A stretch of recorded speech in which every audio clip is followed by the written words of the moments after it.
అమ్మా IPL season start అయింది. పోయిన సీజన్ లో 10 లక్షలు పోయి, ఈ సీజన్ లో 10 లక్షలు ఉంటే 10కి 10 వస్తాయి. సంతకం పెట్టమ్మా, సంతకం పెట్టు. మనకున్న ఎకరం పొలం బేరం పెట్టేశా. నువ్వు సంతకం పెడితే పని అయిపోయినట్టే. ఇప్పుడు అది చెల్లి పెళ్లి కోసం ఉంచింది, తెలియదేరా నీకు? అమ్మా ఈ ఐపీఎల్ సీజన్ కొట్టని అమ్మా, దాని పెళ్లి అంగరంగ వైభవంగా చేస్తా. ముందు సంతకం పెట్టు. పెట్టమ్మా నువ్వు. పెళ్లికి నీ ఆటకు సంబంధం పెట్టగలరా? నేను పెట్టను సంతకం. నాకు అర్థమైంది, నువ్వు సంతకం పెట్టమని నాకు అర్థమైంది.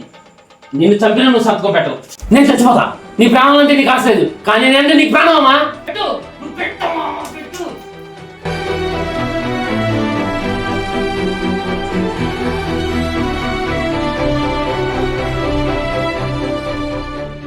అమ్మా పొలం అమ్మా, అకౌంట్ లో 10 లక్షలు ఉన్నాయి. ఈ నైట్ ఐపీఎల్ బోర్డు ఆడతా, 10కి 10 సంపాదిస్తా చూడు. ఒరేయ్, ఆ 10 లక్షలతో పోయిన ఐపీఎల్ చేసిన అప్పు తెచ్చరా. మామా నేను ఆడే ఆట చూడరా. మామా ఫ్యాన్సీలో 1,00,000 వేస్తున్నా.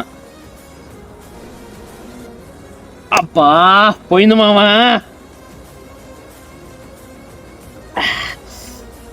అబ్బా మామా ఇంకో 1,00,000 వేస్తా చూడు. అబ్బా ఇది కూడా పోయిందిరా. అబ్బా మామా ఈసారి బోర్డులో 5 లక్షలు వేసా. రాకపోతే అప్పుడు అడుగు. రే ఇక నువ్వు ఆపు. ఒకటి చూతున్నా, నేను ఈ జోదం నిన్ను ఎంతవరకు తీసుకెళ్తుంది. ఏ ఆగరా.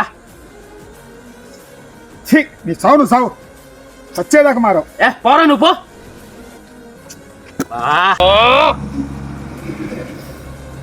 అన్న రుద్రన్న ఏంటి చెప్పన్నా.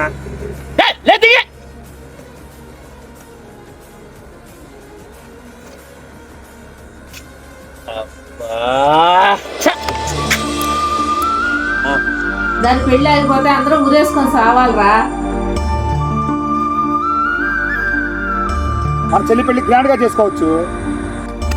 నేను బతికిన మరి చెల్లి పెళ్లి చేయలేను. ఈ అప్పులలో కూడా నన్ను బతకనివ్వరు. బతకను.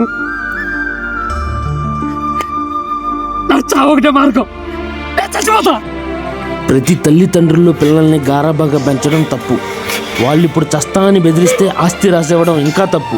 మంచి పంటలో కలుపు మొక్కల్ని ఎలా తీసేస్తామో ఇలా తప్పుడు మార్గంలో ఉన్న ప్రతి పిల్లల్ని గుండె రాయి చేసుకుని ఏరిపడేయాలి. జోదం అనేది ఒక యుద్ధం.